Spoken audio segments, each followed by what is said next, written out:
Um tema central em A Nova Era e a Revolução Cultural é a crítica que Carvalho faz às transformações culturais dos nossos tempos.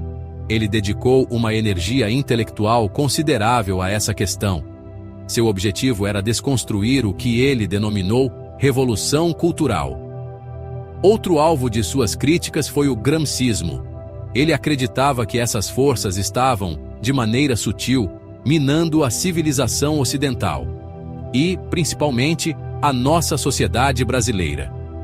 Para Carvalho, essas ideologias agiam de forma sorrateira, como uma serpente. O objetivo delas? Controlar a cultura, a educação e a mídia. Na visão dele, isso era uma tática para alcançar o poder político sem uma revolução explícita. Ele via isso como uma tomada de poder feita de maneira sutil. Carvalho insistia que a esquerda brasileira havia adotado essa estratégia com sucesso. Ele alertava que universidades, escolas e instituições culturais estavam dominadas pelo pensamento de esquerda, e essa influência, segundo ele, doutrinou uma geração inteira de brasileiros. Essa juventude foi ensinada a rejeitar valores tradicionais, como família, religião e patriotismo. Seus textos incentivavam os leitores a estarem atentos a esses padrões. Ele encorajava a resistência contra essa hegemonia cultural. À medida que avançamos na era moderna, surge um novo desafio, um que Olavo de Carvalho já alertava com uma clareza cirúrgica: a diluição do discernimento. Em uma era dominada por um fluxo incessante de informações e pelas ondas avassaladoras de uma revolução cultural, a capacidade de pensar com clareza e distinguir a verdade da ilusão está ameaçada como nunca antes. O discernimento, que anteriormente era a pedra fundamental do bom senso, agora está obscurecido pelo ruído. Algoritmos de redes sociais, narrativas virais e bolhas de eco amplificam opiniões enquanto abafam a reflexão mais profunda. O foco coletivo desloca-se da análise profunda para reações superficiais, já que a velocidade da vida digital deixa pouco espaço para a contemplação. Revoluções culturais, alimentadas por ideologias e políticas identitárias, tornam o cenário ainda mais complexo.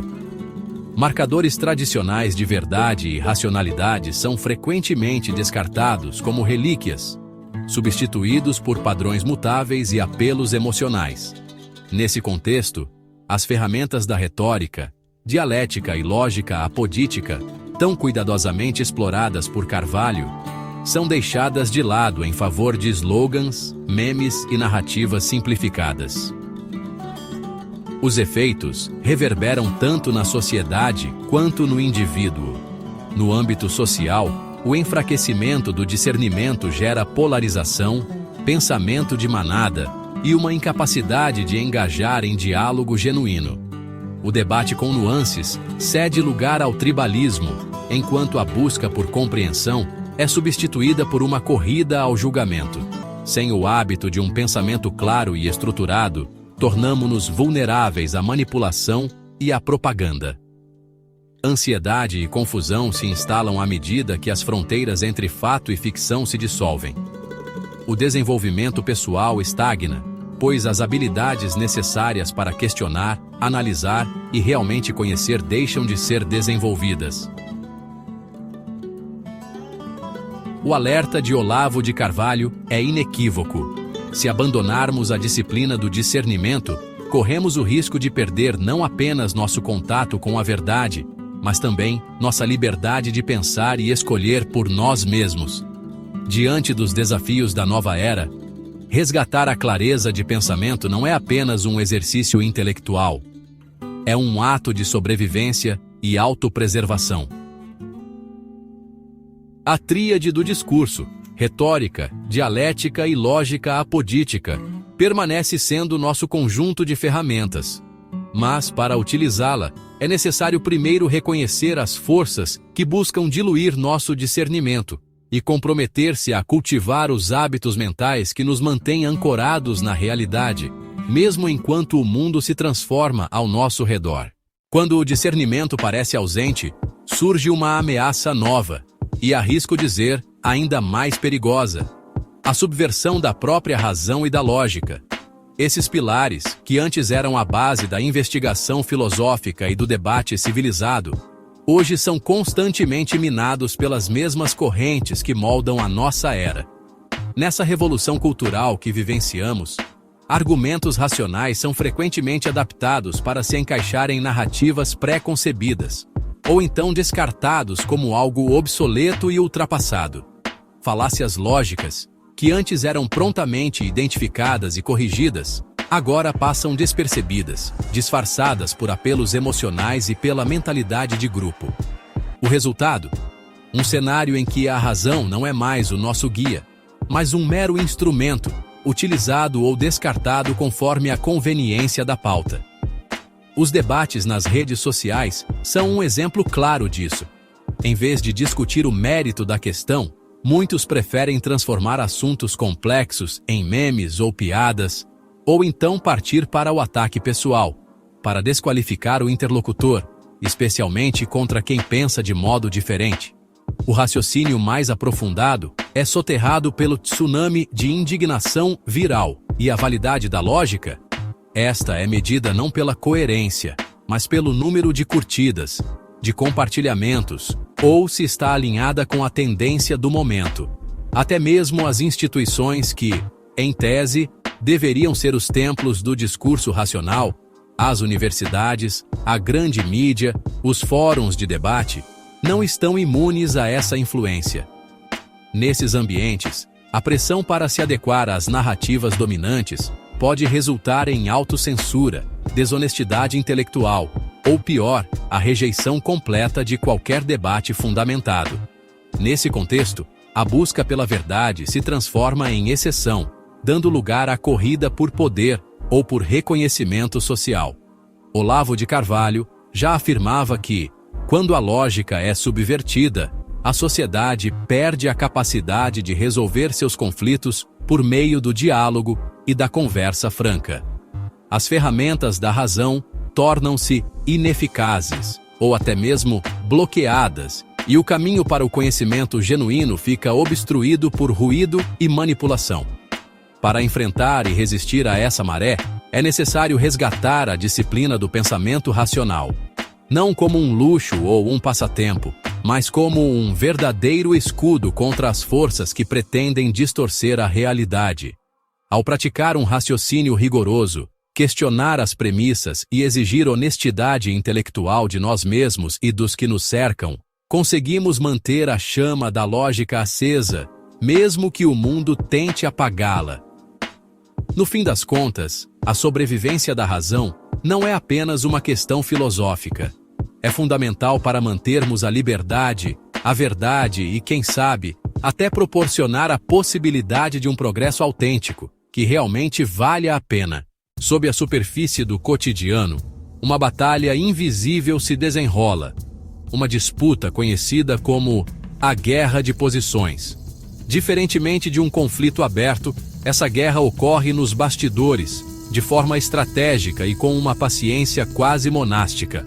Aqui, o campo de batalha não é o solo que pisamos, mas o terreno da própria cultura. Das instituições de ensino às novelas de horário nobre, das manifestações artísticas às conversas informais em bares.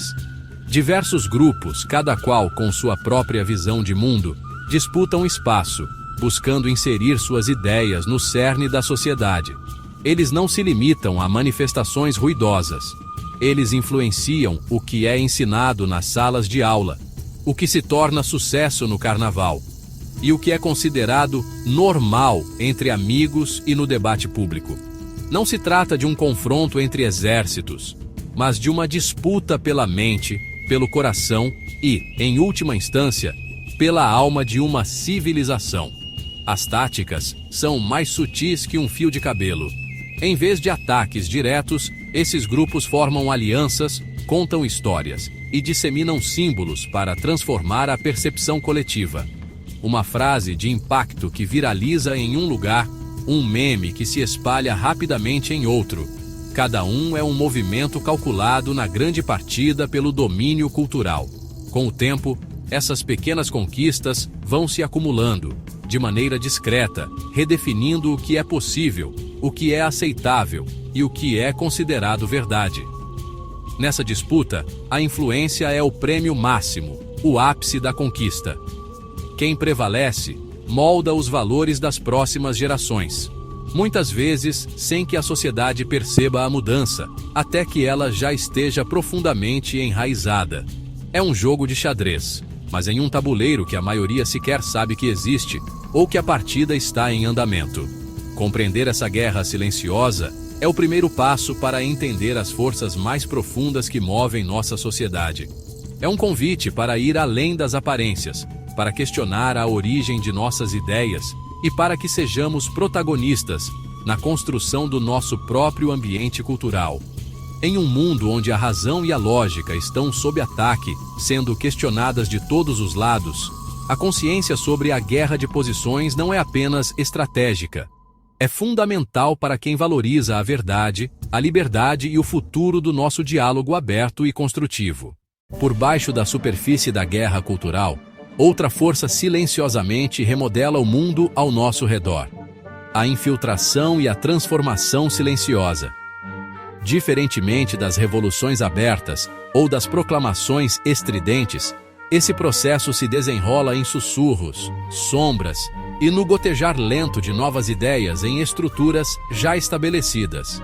Aqui, a mudança não é uma onda repentina, mas uma corrente suave, minando as margens familiares da tradição ao longo do tempo. Inicia-se com pequenas alterações. Palavras redefinidas, símbolos ressignificados e costumes modificados de forma quase imperceptível. Inicialmente, essas mudanças parecem inofensivas, até mesmo invisíveis. Uma nova narrativa em uma novela de grande audiência, uma alteração discreta no currículo escolar, uma expressão que se populariza e passa a integrar o vocabulário cotidiano.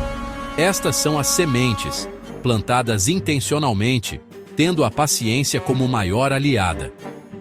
Os arquitetos da transformação silenciosa compreendem que a mudança duradoura raramente resulta do confronto direto. Em vez disso, eles se infiltram silenciosamente em instituições, mídia, educação, entretenimento, introduzindo novas narrativas e valores onde menos se espera. Com o tempo, essas ideias criam raízes, desenvolvendo-se sem serem notadas até se tornarem o novo padrão. Essa infiltração é estratégica e persistente. Ela se apoia na repetição, na narrativa e no poder da sugestão, e não na força bruta. Quando a sociedade percebe a transformação, ela já está em pleno andamento, entrelaçada no tecido da vida cotidiana. Contudo, esta não é uma narrativa de vilões e heróis. É um alerta para permanecermos atentos. Compreender os mecanismos da transformação silenciosa é o primeiro passo para retomar o controle do nosso destino cultural. Ao reconhecer como as ideias são introduzidas e normalizadas, tornamo-nos mais preparados para questionar, escolher e moldar a cultura na qual vivemos.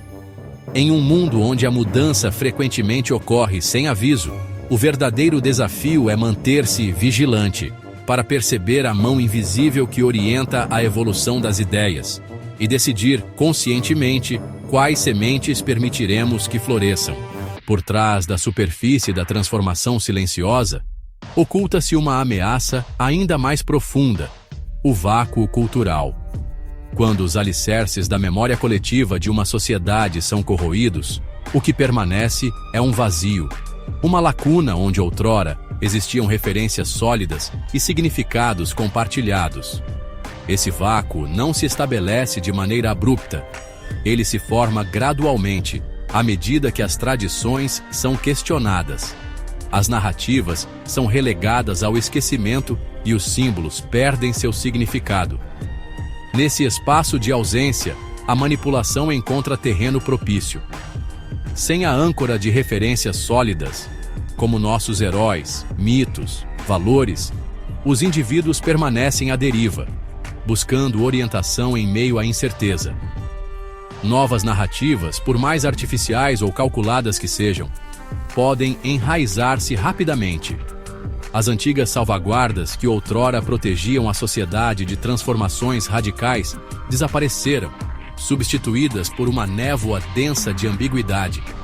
Esse vazio é prontamente preenchido por aqueles que possuem uma visão, seja para o bem ou para o mal.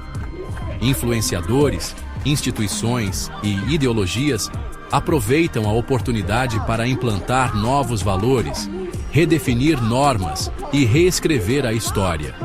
O vácuo cultural não oferece resistência. Ele absorve, adapta-se e normaliza qualquer elemento que lhe seja introduzido. Contudo, isso não constitui apenas um relato de advertência.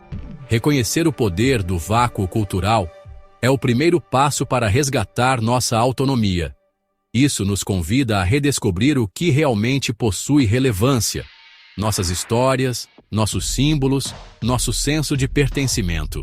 Em um mundo no qual os ventos da mudança sopram com intensidade sem precedentes, o desafio consiste em preencher esse vácuo com significado, reconectando-nos com os pilares que conferem forma e essência à nossa cultura.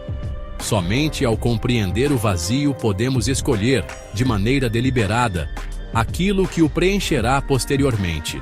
No âmago desse vácuo cultural, reside um processo cuidadosamente calculado: o desarmamento ideológico. E não se trata de armamentos, está bem? Trata-se do enfraquecimento gradual da nossa capacidade crítica e do verdadeiro debate na sociedade. Esse processo se inicia de maneira sutil, compreende? Colocando em dúvida o valor da divergência, rotulando o ceticismo como hostilidade e caracterizando o debate como uma disputa desnecessária. Com o tempo, as ferramentas que utilizávamos para questionar ideias e defender princípios vão perdendo sua eficácia. A arte de perguntar por quê, de avaliar as evidências, de discordar com inteligência, tudo isso vai desaparecendo gradualmente da nossa convivência social. Nesse contexto, as pessoas são incentivadas a aceitar novas narrativas sem qualquer análise crítica, sem questionamento. As vozes mais estridentes abafam as mais ponderadas. E a complexidade? Ela é substituída por slogans e frases de efeito, semelhantes às de outdoors. E quando o pensamento crítico é marginalizado, a sociedade torna-se um terreno fértil para qualquer ideologia, por mais artificial ou extrema que seja, criar raízes sem oposição. O desarmamento ideológico nem sempre é imposto de cima para baixo, compreende?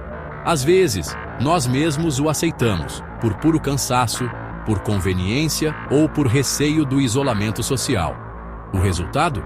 Uma população menos preparada para questionar, para resistir ou até mesmo para reconhecer a manipulação. Novas normas e valores são impostos, e não por meio de um diálogo franco, não. É na base da tentativa, pois os mecanismos de resistência foram silenciosamente desmontados. Contudo, a consciência é o primeiro passo para o rearmamento. Ao resgatarmos nossa capacidade de pensamento crítico e de um debate aberto, garantimos nossa autonomia, e que as ideias que moldam nosso futuro sejam escolhidas conscientemente, e não simplesmente aceitas passivamente. Diante desse desarmamento ideológico, o verdadeiro ato de resistência é pensar, questionar e dialogar, com plena intenção e muita coragem.